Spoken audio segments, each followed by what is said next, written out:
everybody, my name is Austin, the Basic Catholic. Follow me on Instagram. Not right now, just listen for a few moments. I'm here today to talk to you about the importance of decision making and the things that you do in your life that help you to be a disciple of Jesus Christ.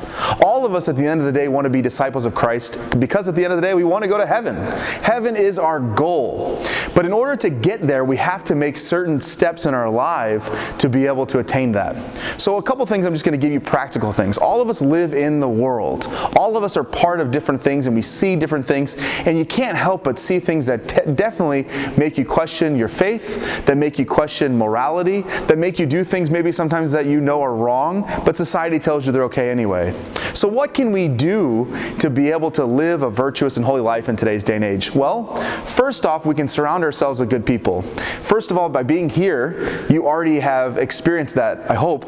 Obviously, Blake is okay, but everyone else is kind of amazing, right? Like you can experience these amazing Catholic people, these people of God, working and living together in this experience this week. So the first thing is to surround yourself with people who are going to challenge you and make you better. The second thing is, what are you doing internally to help make you a deeper, more devoted person to Jesus Christ? So it's one thing to spend this time this week and have an amazing experience and these awesome memories, but what happens when you get dropped off back at your home at the end of this week? The true test is going to be how you behave then. Those first few steps are going to be key.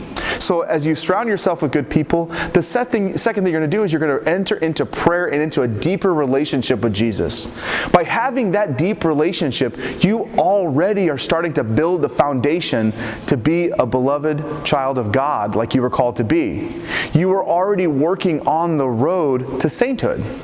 So if you're living a virtuous life, if you're doing good things and you're entering into that prayer, it's going to affect everything you do.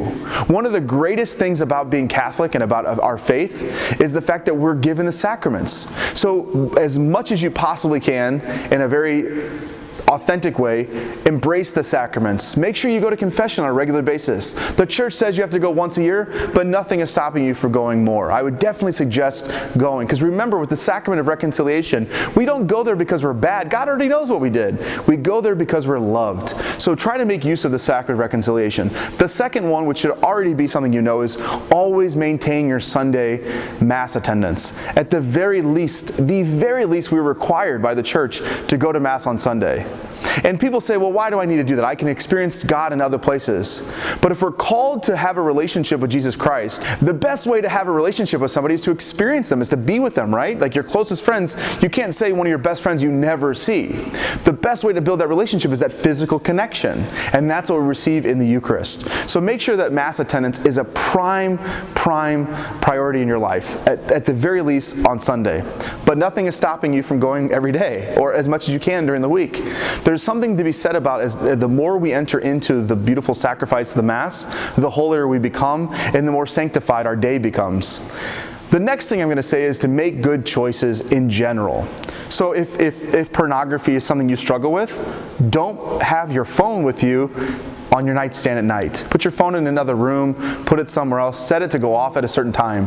That's one of the greatest things with the phones everywhere, is we lose sight of the fact that we keep this thing in our pockets that is a gateway to sin.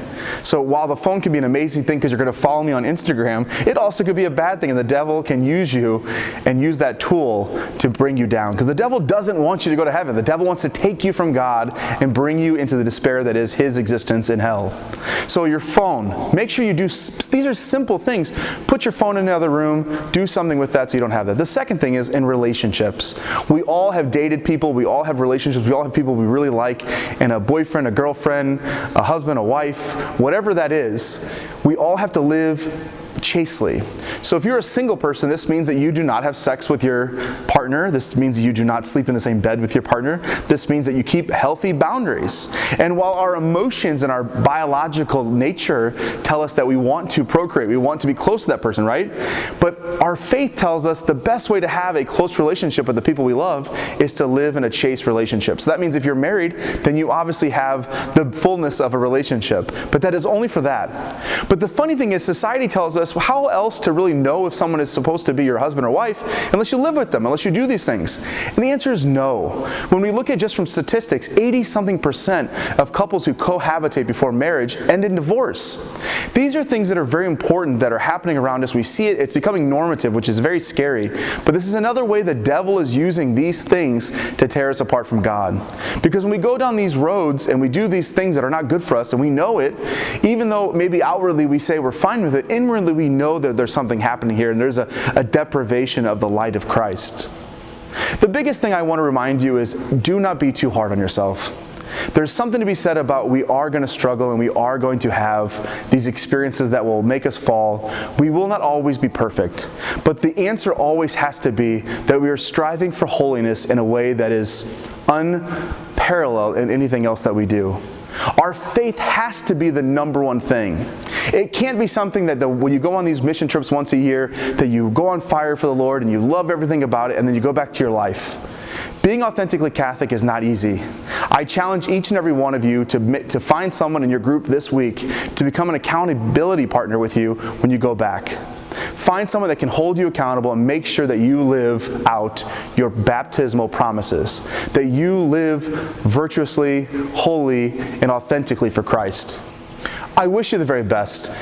I know your theme this week is breakthrough, and I really want you to break through to Christ. He wants to have a relationship. He wants to love you.